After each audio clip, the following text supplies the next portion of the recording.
Inilah para kepala negara atau Presiden Republik Indonesia sepanjang negara ini berdiri, mulai dari Soekarno, Soeharto, Habibie, Gus Dur, Megawati, SBY, Jokowi, sampai sekarang Prabowo, terhitung sudah terjadi pergantian 8 kali, dari semula mungkin cita-citanya sama ialah bernegara yang berdaulat, adil, makmur, jaya sentosa selamanya. Dengan tantangan yang pasti tidak mudah dan beragam sejalan perkembangan zamannya, tantangan tersulit bukanlah yang datang dari luar, justru dari dalam sendiri, seperti kesiapan mental para aparat, juga kebijakan yang diputuskan. Penentuan Kepala Negara Republik Indonesia yang pertama berdasarkan kesepakatan dan mufakat oleh lembaga yang mewakili rakyat sampai kemudian dipilih langsung rakyat, hampir tak ada beda, toh hasilnya tetap dianggap sebagai yang terbaik di zamannya, walaupun kita tahu hal itu tidaklah bersifat mutlak. Dan yang paling menentukan sebagai ukuran kesuksesan dan sekaligus menjadi seleksi alam apakah dia pantas atau tepatkah pilihan itu justru ketika sudah menduduki kursi kekuasaan atau menjadi pemegang amanah rakyat itu, sebab ternyata menjadi kepala negara dan pemegang kekuasaan itu bukan saja harus kuat, cakap, berwibawa dan seterusnya, belakangan baru kita tahu yang terberat adalah godaan kekuasaan itu sendiri. Ternyata kekuasaan bisa merubah orang atau bisa menunjukkan karakter asli orang tersebut. Apakah dia hanya pelaksana amanah untuk negara dan rakyatnya, atau justru dia pergunakan kekuasaan itu untuk memperkaya, dan memperkuat kedudukannya, keluarga, dan kroninya? Hal inilah kemudian yang sering menjadi konsen kita rakyat yang relatif sudah dewasa, punya kesadaran, dan kritis terhadap kebijakan dan pelaksanaan bernegara.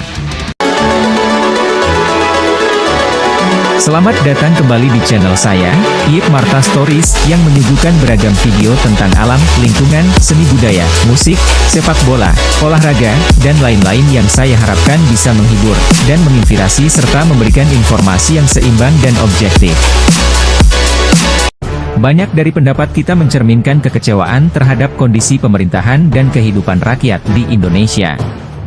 Memang, banyak masyarakat yang berharap kehidupan lebih baik, tetapi masih menghadapi berbagai tantangan, seperti ketidakadilan, kemiskinan, serta korupsi yang sulit diberantas. Ketidakmampuan dalam mengelola negara bisa berasal dari banyak faktor, seperti kebijakan yang tidak tepat, birokrasi yang lamban, atau mentalitas korup yang mengakar. Korupsi sendiri menjadi masalah besar karena merugikan rakyat dan menghambat pembangunan. Jika dibiarkan, siklus ini akan terus berulang dan semakin memperburuk keadaan. Namun, perubahan tetap mungkin terjadi jika ada kesadaran kolektif dari masyarakat untuk lebih kritis, aktif dalam mengawasi pemerintahan, dan memilih pemimpin yang benar-benar berintegritas. Tekanan dari rakyat bisa menjadi kekuatan besar untuk memperbaiki sistem yang ada.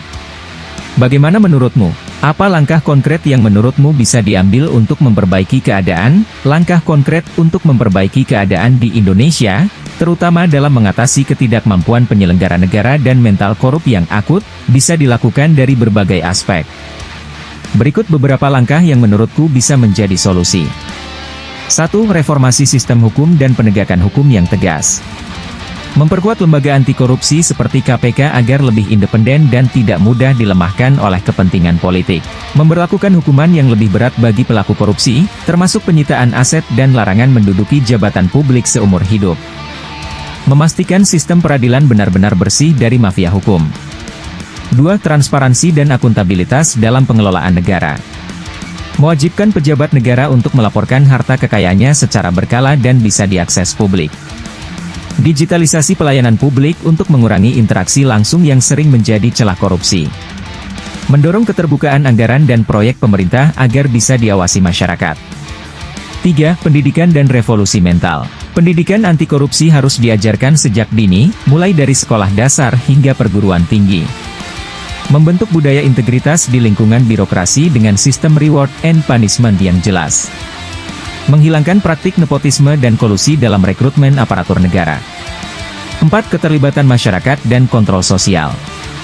Mendorong masyarakat lebih aktif dalam mengawasi kebijakan pemerintah melalui media dan forum publik.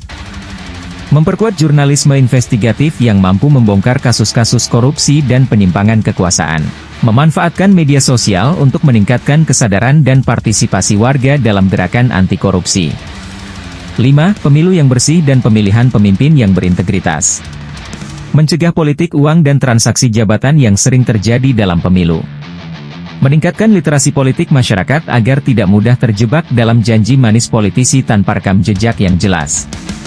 Mendorong munculnya calon pemimpin dari kalangan profesional dan teknokrat yang kompeten dalam mengelola negara. Demikian kiat-kiat dan solusi sebagai gambaran untuk keluar dari situasi saat ini yang semakin tidak menentu ini, namun bersifat kolektif dan menjadi suara bersama rakyat Indonesia. Namun demikian, pasti perubahan ini tidak mudah dan butuh waktu.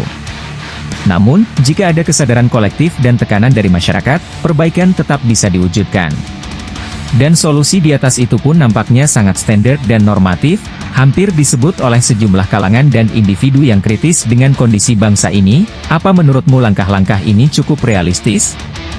Atau ada yang perlu ditambahkan? Sangat mungkin kalian punya gagasan dan pemikiran lebih cerdas, terukur. Berbagilah dengan saudaramu yang lain dengan cara tuliskan pendapatmu di kolom komentar. Dan menurut pendapat para ahli dan alim ulama, ada hal yang jauh lebih penting untuk mendukung terciptanya kondisi yang kita idamkan tersebut, adalah sangat mutlak peningkatan kualitas sumber daya manusia Indonesia yang seimbang antara intelektualitas, wawasan dan juga religiusitas yang memungkinkan kita memahami hakikat hidup secara lebih komprehensif. Ya benar, kita tak bisa melepaskan diri dari kuasa Tuhan yang notabene adalah pencipta dan pemilik mutlak kehidupan itu sendiri. Memang, jika manusia terlalu mengandalkan akal dan logika tanpa mengakui kuasa Tuhan, bisa muncul kesombongan intelektual yang membuat mereka lupa akan keterbatasannya. Ilmu pengetahuan dan teknologi memang memberikan banyak manfaat, tetapi tanpa dasar religiusitas dan moralitas, penggunaannya bisa menyimpang dan justru merusak. Jika religiusitas dijadikan dasar utama dalam berpikir dan bertindak, maka setiap aspek kehidupan, termasuk pemerintahan dan pengelolaan negara, seharusnya berorientasi pada nilai-nilai kebaikan, kejujuran, keadilan, dan kepedulian terhadap sesama. Hal ini akan mencegah lahirnya pemimpin yang rakus kekuasaan, pejabat yang korup, serta kebijakan yang hanya menguntungkan segelintir orang. Namun, tantangannya adalah bagaimana menanamkan nilai-nilai religius ini secara konsisten di tengah masyarakat yang semakin materialistis dan pragmatis. Religiusitas bukan sekadar simbol atau ritual, tetapi harus menjadi kesadaran dalam setiap tindakan. Jadi, aku setuju dengan pandanganmu bahwa religiusitas harus menjadi dasar dalam segala hal. Namun, menurutku, tetap perlu keseimbangan antara akal, ilmu pengetahuan, dan nilai-nilai ketuhanan agar peradaban berkembang dengan baik tanpa kehilangan arah. Menurutmu, bagaimana cara terbaik untuk menanamkan nilai religius ini agar benar-benar menjadi dasar dalam kehidupan berbangsa dan bernegara? Dan di era presiden siapa dan keberapa Indonesia mengalami situasi yang mendekati seperti yang diidamkan menurutmu? Tuliskan pendapatmu di kolom komentar, dan terima kasih telah menyimak dan berbagi ilmu di sini. Sampai jumpa di video selanjutnya.